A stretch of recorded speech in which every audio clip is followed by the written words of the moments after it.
Well, with yet another dismal employment report, our next guest says he has a plan that can create up to 18 million jobs in 10 years. Joining us now from Capitol Hill is Republican Senator Jim DeMint from South Carolina. Good morning, Senator. Good to see you.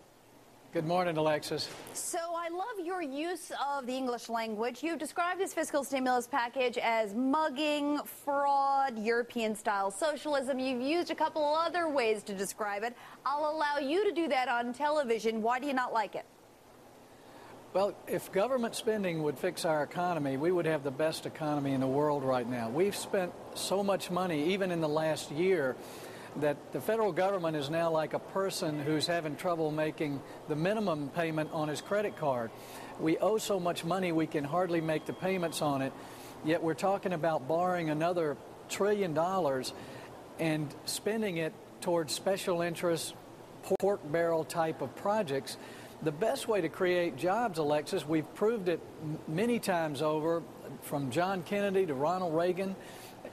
Instead of taking $1 trillion out of the economy, we need to leave it in the economy for people to spend, for businesses to hire people. The plan that I've been working on, we're calling it the American option because it works with our free enterprise system rather than a centrally managed government system.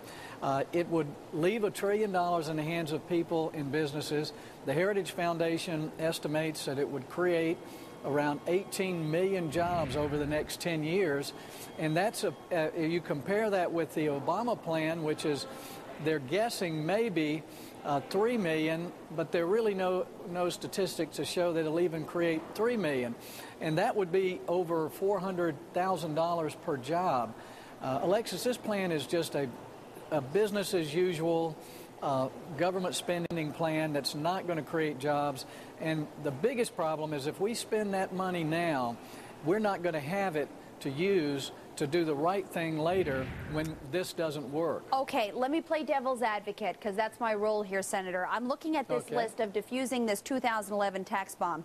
You want to extend the Bush tax cuts. You want to repeal the alternative minimum tax. You want to cuts in capital gains taxes, to kill the death tax for estates under $5 million, permanently extend a $1,000 child tax credit. I don't know. I'm reading through this entire list, cuts in corporate tax rates, you name it.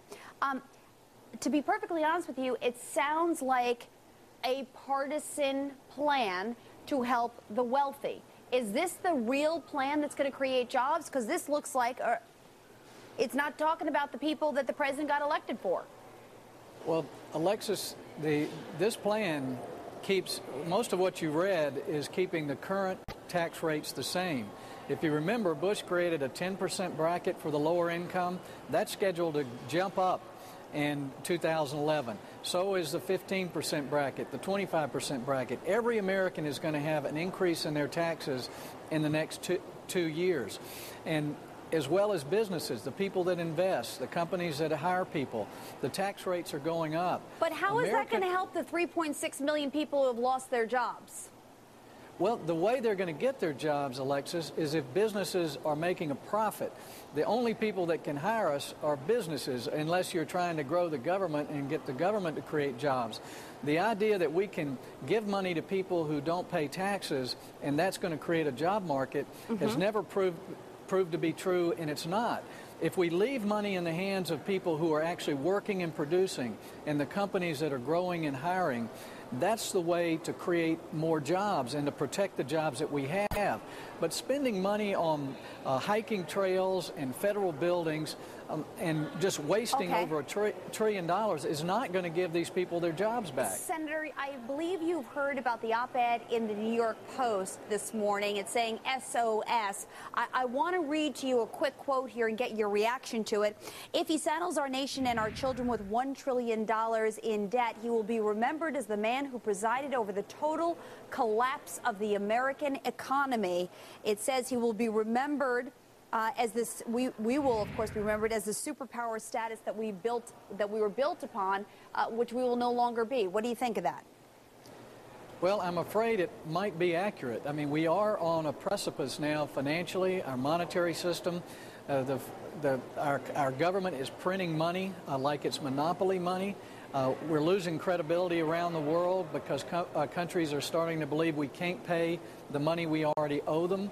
We owe China nearly $1 trillion, and we'll probably have to borrow this other trillion from other countries. There's nowhere else to get it. So I think that article may be closer to the truth than we'd like to admit right now. We're about to destroy our monetary and financial system by this incredible amount of borrowing. It's hard to imagine how much $1 trillion is, but it's more than we spent on World War I and World War II and the Iraq War. Right. All put together, and we're going to try to push it out into government and special interest programs in 2 years.